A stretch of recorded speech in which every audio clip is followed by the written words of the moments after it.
Hello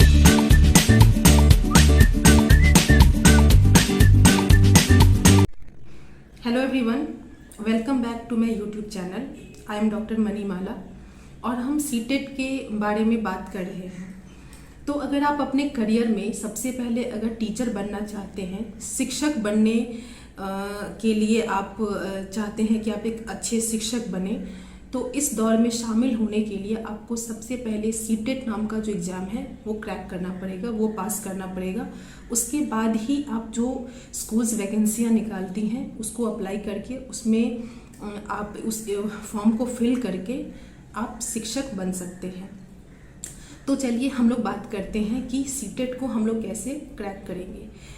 आज का जो मेरा वीडियो है वो सीटेट के लिए कौन सी किताबें अच्छी हैं या कौन सी स्ट्रैटेजी को आपको अपनाना है उससे थोड़ा सा हट करके है। जो मेरा आज का टॉपिक रहेगा वो ये है कि सीटेट के रिगार्डिंग जो स्टूडेंट्स के मन में कुछ डाउट्स होते हैं तो उसको कैसे क्लियर किया जाए।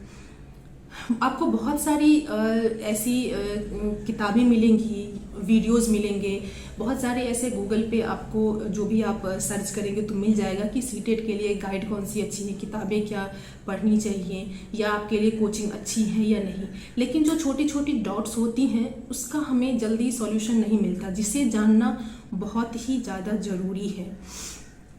जैसे कि सीटेट क्या है, इसके लिए एलिजिबिलिटी क्या होती है, सीटेट में कितने तरह के पेपर होते हैं, एज फैक्टर क्या होता है, सीटेट करने से आपको क्या क्या फ़ायदा, सीटेट क्लियर करने से आपको क्या क्या फ़ायदा मिल सकता है। तो चलिए इन छोटी छोटी चीज़ों को आज के वीडियो में हम लोग जानेंगे। तो हम शुरू करते हैं सबसे पहले कि सीटेट क्या है। सीटेट को इंग्लिश में सेंट्रल टीचर एलिजिबिलिटी टेस्ट कहा जाता है, जिसको कि हिंदी में हम केंद्रीय अध्यापक या शिक्षक पात्रता परीक्षा कहते हैं। इस परीक्षा को केंद्र सरकार ने वर्ष 2010 में शुरू किया था। इसको शुरू करने का तात्पर्य यही था कि इस परीक्षा में आपसे उस तरह के प्रश्न पूछे जाते हैं कि आपकी एबिलिटी चेक की जाती है कि क्या आप शिक्षक बनने के लिए योग्य हैं या नहीं हैं। और इस परीक्षा को पास करने के बाद आपको एक सर्टिफिकेट, जो एजेंसी आपका ये टेस्ट लेती है वो एक सर्टिफिकेट भेजती है। जैसे कि पहले CBSE ये परीक्षा लेती थी और अब NTA इस परीक्षा को ले रही है, तो वो एक आपको सर्टिफिकेट भेजती है। तो पहले इसकी वैलिडिटी 7 वर्षों तक की होती थी, यानी कि अगर आपने वर्ष 2014 में इस एग्ज़ाम को क्लियर किया है तो आप 2021 तक आप शिक्षक बनने के लिए उस सर्टिफिकेट को दिखा सकते हैं। लेकिन अब इसकी वैलिडिटी लाइफ टाइम के लिए कर दी गई है, जो कि आप लोगों के लिए बहुत ही पॉजिटिव है।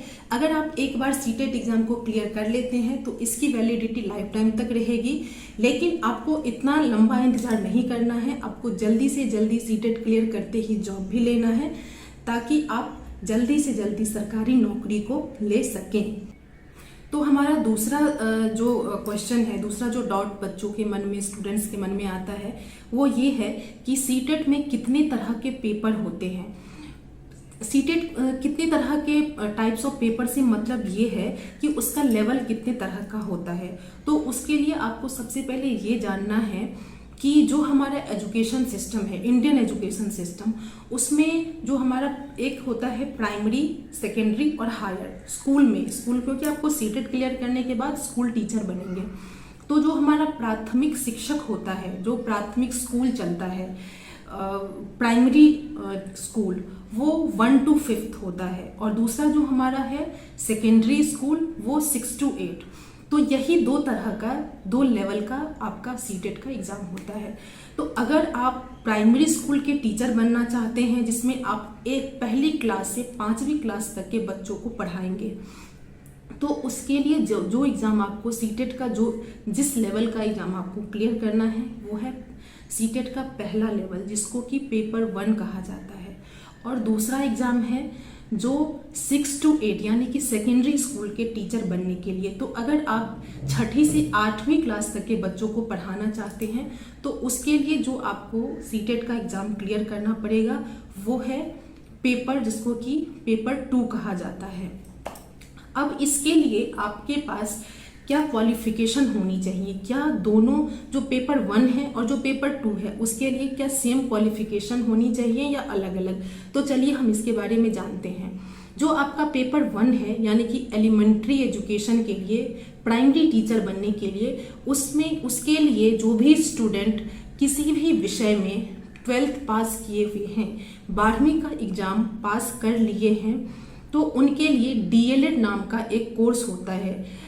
देखिए, जो टीचर जो हम बनते हैं, टीचर बनने के लिए जो भी डिग्रियां हम हासिल करते हैं वो प्रोफेशनल कोर्स में आता है। तो उसके लिए आपको अलग अलग लेवल पे अलग अलग प्रोफेशनल कोर्स करनी पड़ती है, जैसे डीएलएड, बीएड, एमएड, ये सब। तो जब आप प्राइमरी टीचर बनना चाहते हैं तो उसके लिए कम से कम आपको 12th, ऐसा नहीं है कि जो लोग ग्रेजुएशन हैं वो डीएलएड नहीं कर सकते हैं, जो लोग मास्टर यानी कि एमए किए हुए हैं, एमएससी किए हुए हैं, एमकॉम किए हुए हैं, वो लोग डीएलएड नहीं कर सकते हैं, वो भी कर सकते हैं, लेकिन कम से कम आपको 12वीं पास होना ही है। उसके बाद आप डीएलएड में एडमिशन लेते हैं, उसका अलग प्रोसेस है। जब आप लेंगे तो वो आपको पता चलेगा कि उसके लिए क्या क्या प्रोसेस है और कैसे उसमें एडमिशन होता है।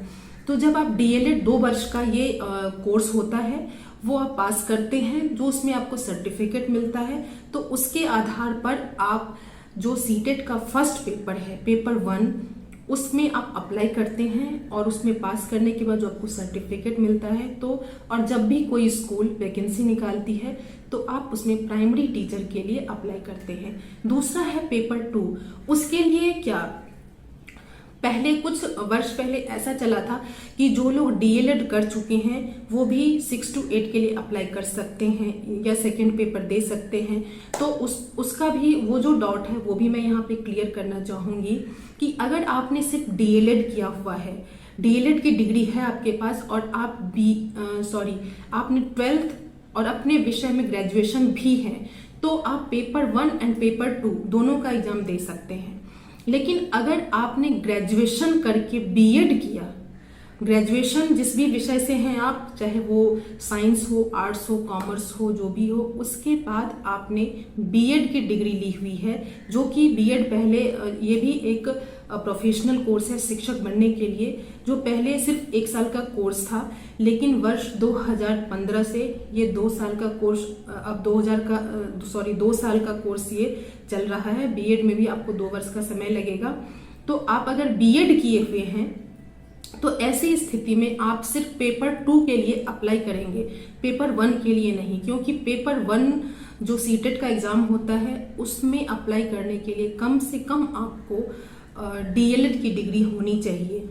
तो जब आपने ग्रेजुएशन किया है और बीएड किया है तो आप पेपर 2 के लिए अप्लाई कर सकते हैं।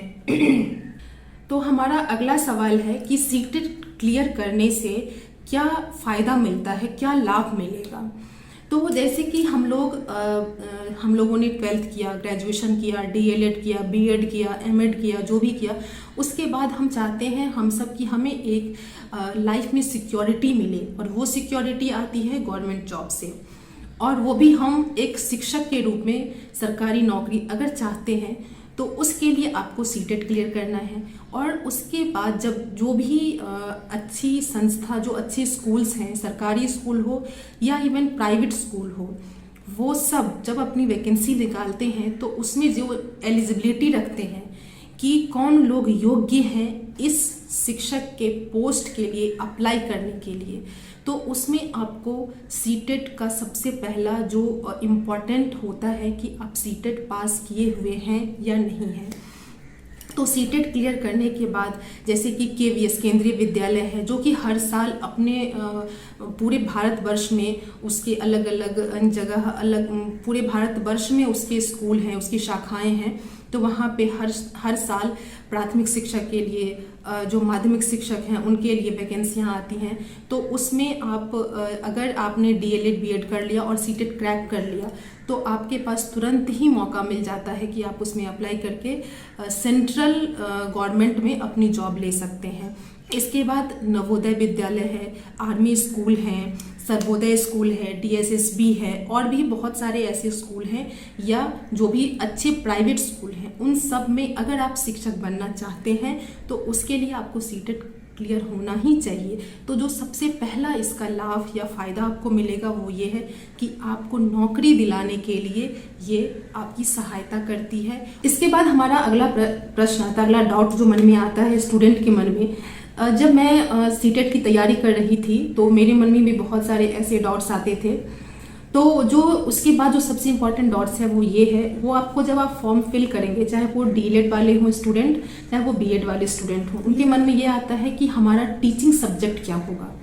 जब आप टीचर बनेंगे तो आप किस विषय को स्कूल में बच्चों को कौन सा विषय पढ़ाएंगे, तो वही आपका टीचिंग सब्जेक्ट होता है, जो कि आपको जब आप डीएलएड कर रहे होते हैं या बीएड कर रहे होते हैं और उसके बाद जब आप सीटेट का फॉर्म फिल करते हैं तो उसमें भी आपको अपना जो आपका टीचिंग सब्जेक्ट है वो आपको बताना होता है। और उसी विषय के लिए, उस पद के लिए हैं अपने डीएलएड में, बीएड में, या फिर जब आप सीटेट के लिए अप्लाई कर रहे होते हैं उस टाइम पे, तो आप उसी विषय के लिए आप शिक्षक बनने के लिए योग्य होते हैं। जैसे कि अगर आपने एक सेकंड के लिए हम मानते हैं कि आपका जो ग्रेजुएशन आपने अगर किया है, अगर आप ग्रेजुएशन और बीएड हैं, तो ग्रेजुएशन में अगर आपने हिंदी ऑनर्स लिया हुआ है तो हिंदी के साथ, क्योंकि ग्रेजुएशन में और भी बहुत सारे विषय होते हैं, तो कम से कम 2 आपको विषय चुनना पड़ता है शिक्षक बनने के लिए।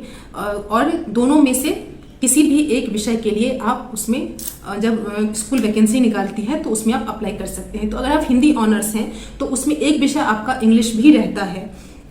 तो आप जो अपना टीचिंग सब्जेक्ट चूज करेंगे वो आपका रहेगा हिंदी और इंग्लिश। तो उसी विषय के लिए जब आपका सीटेट का एग्जाम होता है तो 2 उसमें लैंग्वेज का पेपर भी आपको क्लियर करना होता है। वो सब मैं आपको जब सीटेट का सिलेबस बताऊंगी तो उसमें हम डिटेल्स में इसके बारे में जानेंगे। तो अभी फिलहाल मैं इतना ही बताऊंगी कि टीचिंग सब्जेक्ट जो आप रखते हैं वही आपको सीटेट में उसी 2 विषय का एग्जाम आपको देना पड़ता है और फिर क्लियर करते हैं आप, और उसी विषय के पोस्ट के लिए आप स्कूल में अप्लाई करते हैं और आप शिक्षक उसी विषय के बनते हैं। तो आज हमने जितना भी सीटेट के रिगार्डिंग जो भी डाउट्स हो सकते हैं किसी के मन में भी, जो भी सीटेट का एग्जाम देना चाहते हैं या टीचर बनना चाहते हैं, वो मैंने कुछ जो मुझे लगा कि ये बच्चों के मन में, क्योंकि जब मैं कॉलेज में जाती हूँ तो मेरे भी स्टूडेंट हैं, उनके मन में भी ये सारे डाउट्स आते हैं कि मैम इसका क्या होगा, ये कैसे होता है, सीटेट क्या है, कैसे हमें क्लियर करना है, इसमें कौन सा टीचिंग सब्जेक्ट लेना है। तो इन सब चीज़ों को लेकर के स्टूडेंट्स बहुत ज़्यादा कंफ्यूज्ड रहते हैं। तो वही सब प्रश्न यहाँ पे मैंने आपके सामने उसका जवाब लेकर के मैंने रखा है, ताकि आप लोगों को भी इससे बहुत ज़्यादा हेल्प मिल सके। और मैं उम्मीद करती हूँ कि आप लोगों को इससे बहुत ज़्यादा बेनिफिट मिलेगा और आपको जल्दी से जल्दी अपने करियर में आगे बढ़ने के लिए एक अच्छा गाइडेंस मिलेगा। Thank you so much. और इस वीडियो को अगर आपको अच्छा लगे तो इस वीडियो को लाइक करिए, शेयर करिए और सब्सक्राइब करिए। Thank you.